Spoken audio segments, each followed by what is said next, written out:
मी श्यामची आई या कथामालेतील 19वी कथा सांगणार आहे. कथेचे नाव फुलाच्या. त्यावेळेस कोकणात आमच्याकडे सारीच परिस्थिती चमत्कारिक झाली होती. वडील स्वातंत्र्य चळवळीत शिक्षा भोगून तुरुंगातून सुटले होते. ते अशक्य झाल्याने दुचाना तीर्थाकडे समुद्र किनारे गेले होते. माझी बहीण 4 दिवसांसाठी माहेरी आली, पण आजारी पडली. आईवर कामाचा खूप बोझ होता.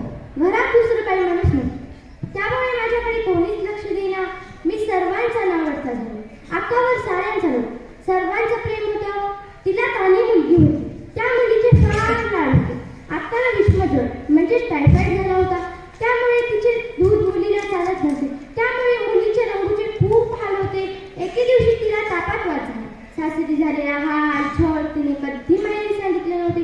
मनातील सारं दुःख त्या वाटत बोलली. हे ऐकून माझ्या आईला फार वाईट वाटले. इतके पैसे खर्चून मुलगा पाहू नये असा का, असे तिच्या मनात आले.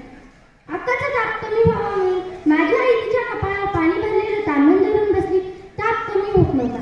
साऱ्यांची तोंड उतरली. अचानक आई उठली. देवाजवळ जाऊन शंकर आला. अक्कासाठी भाताने लिंबवण्याचा रस करून आली. तेवढ्यात रंग उठली. रडायला लागली. मी तिला खांद्यावर टाकून निघलो.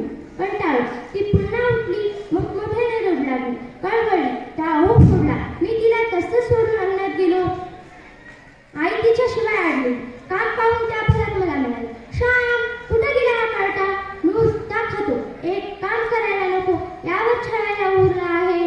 मी आईची वाक्य ऐकतच होतो. शेवटच्या वाक्याने मला जाग आली. कशासाठी जगायचं ते कळलं आणि मी रंगूला पटकन उचललं आणि मनाशी निश्चय केला, मी आजपासून चांगला वागण्याचा प्रयत्न करणार. देवा मला चांगलं कर, अक्काला बरं कर. आणि दुसऱ्या दिवसापासून अक्काला बरं वाटलं. मी सारं काम करू लागलो. अक्का शरीराने